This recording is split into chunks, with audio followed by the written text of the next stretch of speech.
वैले house, जिसे America की haunted place की लिस्ट में नंबर 1 पर रखा गया है, ये घर अपने ही बनाने वाले लोगों की मौत का सबूत बनकर आज भी खड़ा है। और आज की इस वीडियो में मैं आपको बताऊंगा कि कैसे वैले हाउस अमेरिका का सबसे हॉन्टेड हाउस बन गया। थॉमस वैले, जिनका जन्म न्यूयॉर्क सिटी में 5 अक्टूबर 1823 में हुआ था और सितंबर 1855 में थॉमस ने Old Town San Diego, California में एक ज़मीन खरीदी और उस ज़मीन पर 1857 में थॉमस ने ईंटों से बनी 2 मंजिला घर को अपने और अपनी वाइफ एना के लिए बनवाया था। थॉमस द्वारा बनवाया गया ये घर आज भी देखने में बहुत ही खूबसूरत है। जब आप इस घर की दीवारों को अंदर से देखेंगे तो आपको इसके अतीत का पता चलेगा। और जब से ये वैले हाउस बना है तब से इस घर को बहुत सारे कामों के लिए इस्तेमाल किया जा चुका है, जैसे कि वैलेस का जर्नल स्टोर, सैन डिएगो का पहला कॉमर्शियल थिएटर और दूसरा कोर्ट हाउस। थॉमस और एना को वैले हाउस में रहते हुए कुछ सालों के अंदर 3 बच्चे हुए, फ्रांसिस हिंटन, थॉमस जूनियर और एना एमेलिया। कुछ समय के बाद थॉमस जूनियर जब 18 महीने का था तो उसकी स्कारलेट फीवर के कारण वैले हाउस में ही मौत हो गई और उसी साल थॉमस का जर्नल स्टोर भी जलकर खाक हो गया। दुखों से भरी वैले फैमिली इन हादसों के बाद सैन फ्रांसिस्को चले गए। वहाँ थॉमस और एना को 3 बच्चे और हुए, जॉर्ज हैजरिंग गोल्ड, वॉयलेट इलॉइस और कोरिन लिलियन। फिर 1868 में भूकंप आने के कारण मजबूरन वैले फैमिली को दोबारा से सैन डिएगो में स्थित अपने वैले हाउस आना पड़ा। अनफॉर्चुनेटली वैले फैमिली के साथ हादसे होना कम नहीं हुए और कुछ सालों के बाद ही थॉमस की बेटी वॉयलेट के हस्बैंड जॉर्ज टी बटोलेसी ने अपने घिनौने अतीत के बारे में वॉयलेट को बताया, जिसके कारण इन दोनों के रिश्ते में दरार आ गई और कुछ समय के बाद ही वो दोनों अलग हो गए। इस सदमे को वॉयलेट बर्दाश्त न कर सकी और 19 अगस्त 1885 को वॉयलेट ने इसी वैले हाउस में खुद को सीने में गोली मारकर आत्महत्या कर ली और उस समय वॉयलेट सिर्फ 22 साल की थी। अगले 68 सालों के अंदर वैले फैमिली के 3 सदस्यों की मौत इस घर के अंदर हो चुकी थी, जिनमें से एना वैले की मौत 1913 में, फ्रांसिस वैले 1914 और लिलियन वैले की मौत 1953 में हुई थी। और अब मैं आपको बताऊंगा इस घर में होने वाली पैरानॉर्मल एक्टिविटीज़ के बारे में। अक्सर इस घर में छोटे बच्चे की रोने की आवाज़ें आती हैं और इस आवाज़ को वहाँ के आसपास के लोगों ने भी महसूस किया है। कहा जाता है कि ये आवाज़ थॉमस जूनियर की है, जिसकी 18 महीने की उम्र में स्कारलेट फीवर के कारण मौत हो गई थी। और इस घर के पीछे वाले कमरे में जिसमें वॉयलेट रहती थी, उस कमरे में वॉयलेट की रूह को कई बार देखा जा चुका है। इस कमरे के आसपास के एरिया में जब आप जाएंगे तो आपको सडनली डीप सैडनेस फील होने लगेगा। इस चीज़ को वहाँ पर जितने भी पैरानॉर्मल इन्वेस्टिगेटर्स गए उन सभी ने फील किया है। इस घर में और भी कई ऐसी जगह हैं जो कि स्पिरिचुअली एक्टिव हैं और उन जगहों पर कई बार अचानक से रूहों को देखा जा चुका है।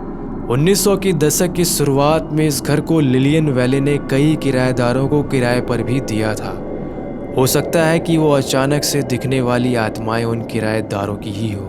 और कुछ लोगों ने इस घर के डाइनिंग रूम में एक छोटी बच्ची को देखने का दावा किया है। इस घर के थिएटर रूम से कभी कभी वॉडेबल म्यूजिक को सुना गया है। जो मनोवैज्ञानिक इस घर में विजिट कर चुके हैं वो इस घर के कोर्ट रूम को स्पेशली एक्टिव मानते हैं। इस कोर्ट रूम के ज्यूरी बॉक्स के पीछे कई बार एक औरत को भी खड़े हुए देखा जा चुका है। पैरानॉर्मल इन्वेस्टिगेटर्स ने ये माना कि कोर्ट रूम का पिछला कोना स्पिरिचुअल वॉर्टेक्स है। आज से 40 साल पहले की एक रात एक व्यक्ति ने 911 पर पुलिस को कॉल किया और उसने पुलिस को ये बताया कि वैले हाउस के बाहर एक औरत रो रही है। और जिस पुलिस ऑफिसर ने इस कॉल को पिक किया उसने उस व्यक्ति की बात को गंभीरता से लिया और तुरंत वैले हाउस की तरफ निकल पड़ा। लेकिन उस पुलिस ऑफिसर को ये नहीं पता था कि आज उसके साथ जो ये इंसिडेंट होने वाला है वो इस बात का जिक्र सिर्फ अपने कॉन्फिडेंशियल रिटायरमेंट लेटर में ही करने वाला था। उस पुलिस ऑफिसर ने अपने रिटायरमेंट लेटर में लिखा था कि जब वो वैले हाउस पहुंचा तो उसने देखा कि एक औरत उस घर के पीछे खड़े होकर रो रही थी और वो अपने पीरियड क्लोथिंग में थी, जो कि एक प्रकार का ड्रेस है। फिर उस ऑफिसर ने उस औरत से पूछा, ma'am are you all right? तब वो औरत ऑफिसर की तरफ पलटते हुए मुस्कुराती है और फिर जैसे ही वो ऑफिसर अपनी टॉर्च लाइट को उसकी तरफ फोकस करता है वैसे ही वो अचानक से गायब हो जाती है। इस घर में दो और आत्माएं हैं जो इस घर को हॉन्ट करती हैं। वो आत्माएं थॉमस और एना वेले की हैं। एक व्यक्ति ने ये क्लेम किया है कि उसने थॉमस को फ्रॉक कोट और पैंटालून में देखा है। ये एक प्रकार का ड्रेस है जो 18वीं सेंचुरी में चला करता था। और जो इस घर में कुछ विजिटर्स आए उनके चेहरे पर थॉमस टोबैको स्मोक को ब्लो करता था। इस चीज़ को सिर्फ कुछ लोगों ने ही एक्सपीरियंस किया है और एना वेले को गार्डन और नीचे के एक कमरे में देखा गया है। एना को ग्रीन गिनगम ड्रेस में पार्लर में चाय पीते देखा गया है और थॉमस को भी उसी जगह पर कई बार देखा जा चुका है। एक रात की बात है जब वेले हाउस का टूर गाइड विक्टर सेंटाना घर के अंदर अलार्म सेट करके उसकी कोडिंग कर रहा था और तभी उसे एक औरत की आवाज़ सुनाई देती है, तुम यहाँ क्या कर रहे हो? और ये सुनकर विक्टर इस हद तक डर गया कि वो कोडिंग पूरा किए बिना ही सामने के दरवाजे से बाहर भाग गया। और थोड़ी देर के बाद ही सैन डिएगो के पुलिस ऑफिसर वेले हाउस पहुंचते हैं। विक्टर उन्हें बताता है कि उसने एक औरत को ग्रीन ड्रेस में पार्लर में देखा है और उसकी आवाज़ भी सुनी है। जैसे ही वो ऑफिसर उस औरत को देखने के लिए जाता है तो वहाँ से गायब हो चुकी होती है। और अब मैं आपको बताने वाला हूँ इस घर में मौजूद सभी आत्माओं में सबसे खतरनाक और भयानक रूह के बारे में, जिसका नाम है यंकी जिम।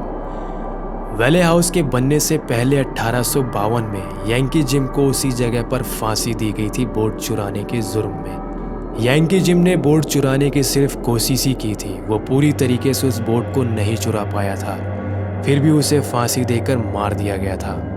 और अब मैं आपको इस पूरी कहानी का सबसे इंटरेस्टिंग पार्ट बताने वाला हूँ। जब यंकी जिम को फांसी दी जा रही थी तो उस समय थॉमस वेले उस जगह पर मौजूद था। उसकी आंखों के सामने ही यंकी जिम को फांसी दी गई थी। और कुछ समय के बाद उस ज़मीन के बारे में सब कुछ जानते हुए भी थॉमस ने उसे खरीद कर उस पर वेले हाउस बनाया। लेकिन थॉमस को ये नहीं पता था कि उसका ये फैसला उसके और उसके फैमिली के लिए उसकी ज़िंदगी का सबसे भयानक फैसलों में से एक होगा। वेले हाउस में रहते हुए कुछ समय बीत जाने के बाद वेले फैमिली को इस घर में भारी कदमों के चलने की आवाज़ें सुनाई देने लगी और सभी ने कुछ न कुछ पैरानॉर्मल एक्टिविटीज़ को महसूस किया। तो हम कह सकते हैं कि थॉमस ही यंकी जिम के भूत के लिए जिम्मेदार है और ये भी मानते हैं कि घर हॉन्टेड था और वो जगह पहले से ही शापित थी। और ऐसा माना जाता है कि शायद वेले फैमिली के साथ लगातार हो रहे हादसे की सबसे बड़ी वजह यही थी। वेले हाउस में इतने सारे एक्टिव एरियाज हैं जिनमें से पार्लर सबसे ज़्यादा हॉन्टिंग है, क्योंकि इसी जगह पर यंकी जिम को फांसी दी गई थी और थॉमस की बेटी वॉयलेट की भी इसी जगह पर मौत हुई थी। और अगर आपको याद हो तो एना वेले को भी इसी जगह पर ग्रीन ड्रेस में देखा गया था। 25 मई 1960 में इस घर को हिस्टोरिक हाउस मान लिया गया और अब इस घर को एक म्यूज़ियम बना दिया गया है। वेले हाउस में हर साल 1 लाख से ज़्यादा विजिटर्स यहाँ आते हैं और उनमें से अनगिनत लोगों ने इस घर में पैरानॉर्मल एक्टिविटीज़ को महसूस किया है। इस घर ने पूरे शहर में स्थित घरों की तुलना में सबसे ज़्यादा इतिहास देखा है।